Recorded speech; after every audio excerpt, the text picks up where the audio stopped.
여러분, 잠깐만요. 제가 오는 길에 진짜 큰 수입을 잡았습니다. 어떤 여성분이 20대가 참 우울하다 이러시면서 저한테 사과를 선물하고 있었어요. 이 근처에 어디 계실지 모르겠는데, 또 한 분은 이거 먹으라고 과일을 주셨는데 이게 아마 너무 비싸서 한번 맛이라도 보라고 준 것 같아요. 대표님 춘천 인심 좋습니다. 왜 우리가 이 과일 선물을 해야 되는 이런 시대가 되고 말았나. 과일값이 너무 비싸죠? 정말 터무니없는 물가에 우리 서민들 너무 고통받습니다. 저는 이게 바로 정부의 능력을 보여준다고 생각해요. 사과 한 개 10,000원, 이게 말이 됩니까? 시장에 가서 장 보시려고 그러면 손이 나갈 듯 말 듯 망설여지죠? 우리 장사하시는 분들은 너무 비싸서 미안해가지고 이 가격을 받아야 되나 이렇게 고민하면서도 물가가 워낙 비싸니 방법이 없지 않습니까? 이런 문제를 해결하는 게 정부의 역할이고, 이런 거 하라고 대통령 뽑고 국회의원 뽑는 거 아닙니까, 여러분? 정말 한심하게 이럴 데가 없어요. 경제를 살리는 게 그리 어려운 일이 아닙니다. 전 세계적인 외부 환경이 워낙 나쁘다면 어쩔 수가 없는데, 세계 경제 환경이 그리 나쁩니까, 여러분? 아니요. 다른 나라도 성장하고 있잖아요. 맞아요. 근데 왜 한국만, 우리나라만 이렇게 경제가 엉망하는 겁니까? 리더가 잘못해서 그렇습니다. 바로 그겁니다. 이런 문제를 해결하고, 상황이 나쁠 때는 조성을 하고, 과열되면 좀 절제를 시키고, 이런 거 하라고 권력 맡기고, 이런 거 하라고 세금 내지 않았습니까, 여러분? 일을 시켰는데 엉터리로 하면 혼내야죠. 우리 집에 키우는 반려견도 시키는 대로 하라거나 잘못하면 혼을 내지 않습니까? 근데 혼을 내지 않으면 어떤 일이 벌어지냐? 주인 머리 꼭대기에 올라앉죠? 지금 우리는 왕을 뽑았습니까? 아니요. 충직한 일꾼을 뽑았죠? 그런데 그 일꾼이 왕 행세를 하고 있어요. 국민의 입을 틀어막고, 심지어 회칼 위협까지 하지 않습니까? 농담이야. 전에 우리가 총으로 한 250명 쏴 죽였어. 정권에 대들면 대검으로 찔러 죽였어. 조심해. 농담이야. 농담으로 들립니까, 여러분? 실제로 생선 회칼로 보도 기자를 칼로 찔러서 중상해를 입힌 일이 실제 있었지 않습니까? 그 정보사라고 하는 데서 했다고 하죠? 제가 며칠 전에 그 부대에서 당시에 근무했다는 사람 얘기를 들었습니다. 극비 상황이었다고 합니다. 평생 자기도, 제가 아주 가까이 아는 분인데 평생 그게 극비 상황이었기 때문에 자기는 말을 하지 않았대요. 알고 있었다고 합니다. 그런데 대통령 비서실에, 대통령실에 시민사회수석이 생선 회칼로 언론인을, 국민을 위협하는 이런 나라가 정상입니까, 여러분? 아닙니다. 이런 나라 우리가 허용해야 됩니까? 아닙니다. 이러자고 우리가 세금 내고, 이러자고 대통령 뽑았습니까? 아닙니다. 이제는 권력을 회수할 때입니다. 이제는 충직한 일꾼은커녕 주인을 물려고 대드는 그런 일꾼, 그런 모습, 그런 종 이제는 해고해야지요. 우리는 이 나라의 주인입니다. 왕을 모시고 있는 신하나 백성이 아닙니다, 여러분. 이 나라의 당당한 주인이고 시퍼렇게 눈떠 살아있는 주권자 아닙니까? 지난 몇 년 지나지도 않는 시기에 그 서슬퍼런 박근혜 정권조차도 우리가 힘을 모아서 권좌해서 내쫓았지 않습니까? 이번 총선은 우리 국민들의 의지를, 우리 국민이 이 나라의 주권자라는 사실을 확실하게 보여주는 날이어야 된다. 맞습니까, 여러분?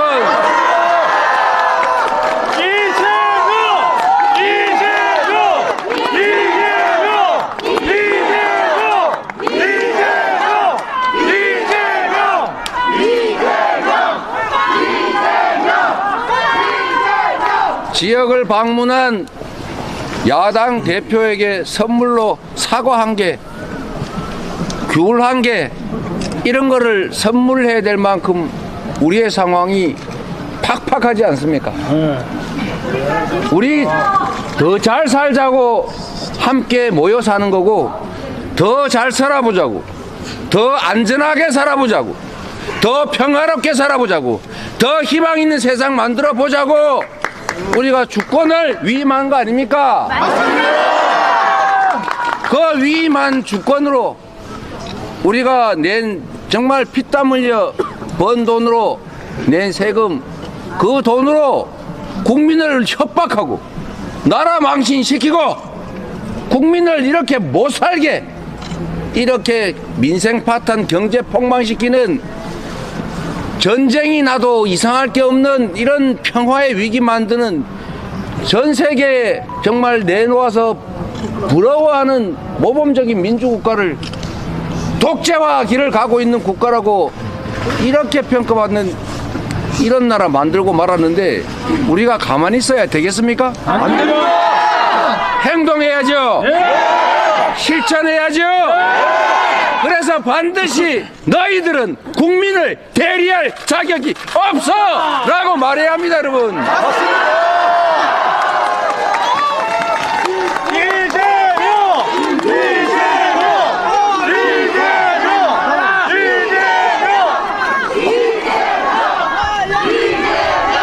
여러분,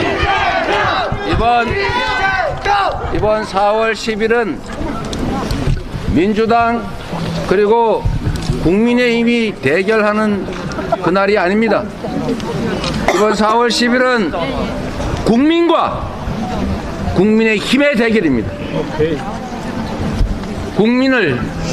주인을 배반할 뿐만 아니라 주인을 오히려 공격하는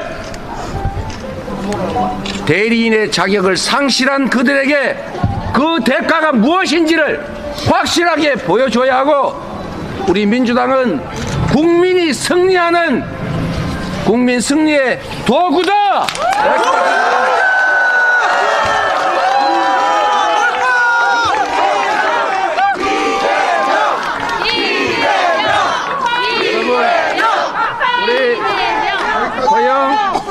허영 국회의원 일 잘해왔지요? 예, 맞습니다. 민주주의의 아주 기본적인 원리는 상벌을 분명하게 하는 것입니다. 동일한 잣대로 잘하면 상을 주고 못하면 벌을 주고, 일을 잘하면 계속 더 일시키고, 일을 못하면 바꿔서 새로운 사람에게 기회를 줘야 하는 것입니다. 허영 후보가 지금까지 4년 동안 일 잘했다 생각하면 확실하게 찍어서 다시 국회로 보내야죠.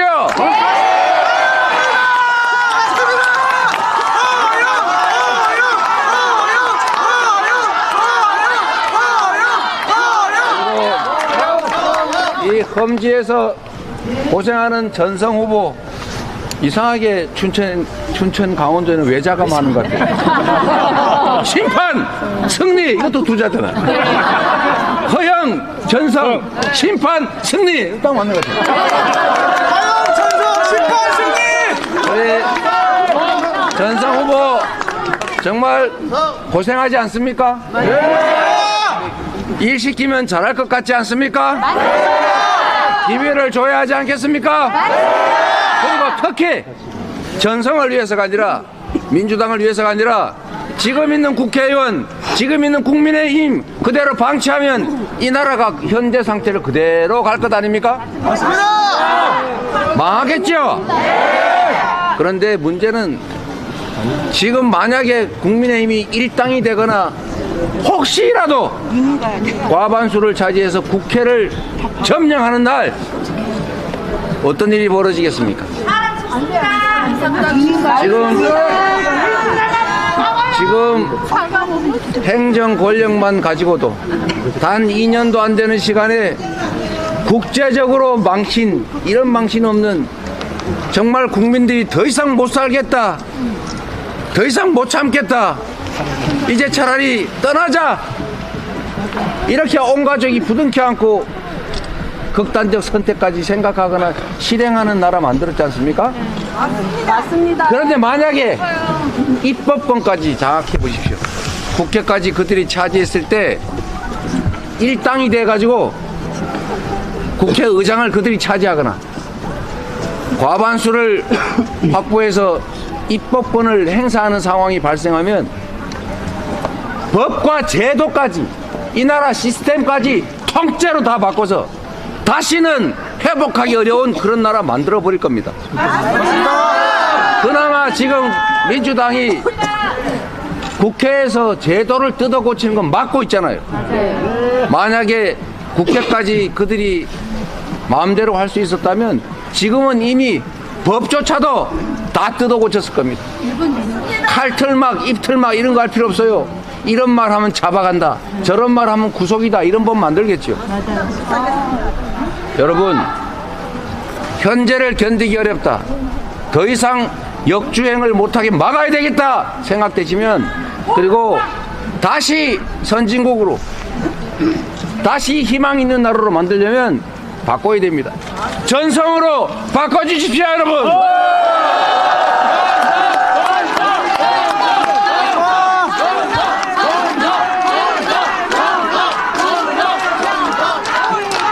심판과 승리를 위해서 허영 전성 시대를 열어주십시오.